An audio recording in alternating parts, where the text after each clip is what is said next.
Assalamualaikum warahmatullahi wabarakatuh. Nama saya Amanda, saya dari kelas 10 Busana 1. Saya di sini akan menceritakan tentang cerpen dari teks Hikayat Patani. Alkisah pada zaman dahulu. Hiduplah seorang raja bijaksana yang bernama Payatu Kerup Mahajana. Ia memiliki seorang putra bernama Payatu Antara. Karena sudah berusia senja, Payatu Kerup Mahajana meninggal dunia. Payatu Kerup Mahajana meninggal dunia. Posisinya sebagai seorang raja digantikan oleh anaknya, yaitu Payatu Antara. Ia lalu mengubah namanya menjadi Payatu Nakpa. Payatu Nakpa pergi ke hutan belantara untuk berburu binatang. Sejak dulu, ia memang sangat gemar berburu. Pada suatu hari ketika Payatu Nakpa sedang duduk di kursi tahtanya, ada seorang menteri yang menghadapnya. Ia berkata, "Hamba ingin melapor Baginda Raja bahwa di tepi laut banyak sekali hewan untuk kita buru. Kalau begitu, serahkanlah anjing-anjing, pasukan, dan rakyat kita untuk besok. Daulat tuanku akan segera kami laksanakan." Keesokan harinya, Raja beserta pasukannya pun pergi ke tepi laut. Sayangnya, tepi laut tampak sangat sepi. Saking sepinya, tak ada satupun hewan yang menampakkan diri. 2 jam menyusuri dan mencari binatang di tepi pantai. Tak ada satupun binatang yang tampak. Tiba-tiba saja, anjing pemburu milik raja menggonggong. Mengapa anjing-anjing itu menggonggong? Apa yang sedang terjadi?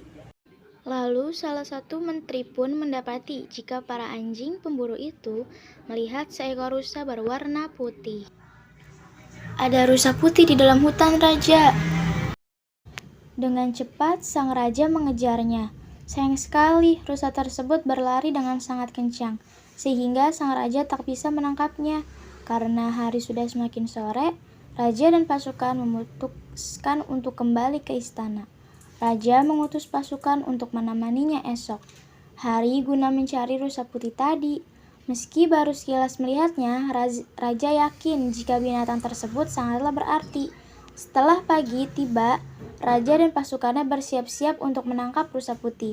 Mereka menyusuri hutan dekat lautan itu. Sayangnya, rusa itu tidak kunjung mereka mendapatkannya. Lalu sang raja menemukan sebuah rumah di tengah hutan itu. Ia pun mendatangi rumah yang dihuni oleh sepasang suami istri tersebut. "Apakah kalian pernah melihat seekor rusa putih di sekitar hutan ini?" "Mohon maaf Tuan, kami belum pernah melihat rusa putih tersebut. Tetapi kami tahu asal mula beradanya rusa putih tersebut, Tuan." Lalu ia menceritakan asal muasal rusa putih itu berada. Sebenarnya kini rusa putih telah tiada. Hanya orang-orang tertentu saja yang bisa melihat jelmaannya. Ia juga menceritakan betapa indahnya negeri yang dulu dihuni oleh binatang berwarna putih tersebut. Jika raja dapat menemukannya, negeri itu akan menjadi tempat yang sangat nyaman untuk tinggal. Setelah mendengar cerita tersebut, raja sangat tertarik untuk memindahkan negerinya ke tempat itu. Dengan tekad tersebut, raja pun mengutus seluruh pasukannya untuk mencari tempat yang dihuni rusa putih. "Kita harus berhasil menemukan asal mula rusa putih tersebut. Kalau kita ketemu, kita akan memindahkan kerajaan kita ke tempat tersebut," ucap sang raja dengan penuh ambisi. "Kita harus berhasil menemukan tempat asal mula rusa putih." Ketika matahari hampir terbenam, akhirnya mereka pun menemukan tempat itu. Betapa terkejutnya sang raja melihat keindahan rumputan sangat hijau. Pepohonan juga rimbun. Ada banyak pula rusa putih hidup di sana.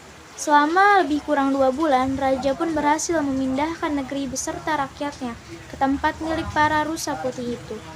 Ia lalu menamai negeri barunya dengan sebutan Petani Darussalam, yang artinya negeri sejahtera.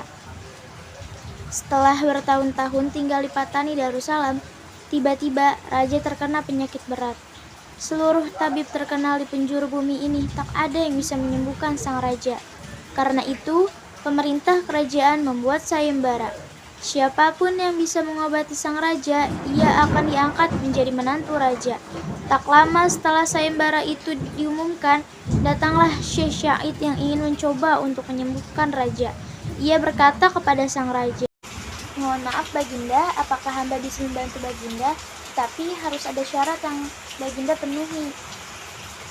Syarat apakah itu? Engkau harus memeluk agama Islam jika engkau ingin sembuh. Lalu Syekh Syahid mengajarkan ilmu agama kepada sang raja. Ia juga mengajari sholat. Setelah beberapa hari belajar dan memeluk agama Islam, penyakit sang raja berangsur-angsur menghilang. Tak lama kemudian, sang raja kembali sehat. Sesuai janji, ia akan menikahkan Syekh Syahid dengan putrinya. Namun pria yang membantu raja tersebut menolaknya. Ia berkata bahwa dirinya ikhlas membantu raja. Sebelum pergi dan meninggalkan kerajaan, Syekh Syahid berpesan, Raja, engkau harus selalu memeluk agama Islam dan rajin sholat agar engkau bisa selalu sehat. Untuk menyempurnakan agamanya, Raja mengganti namanya menjadi Sultan Islami Syah Zilullah fi Alam. Ketiga anaknya juga berganti nama agar makin terasa keislamannya. Tak lama setelah itu, makin banyak pula rakyat yang masuk Islam.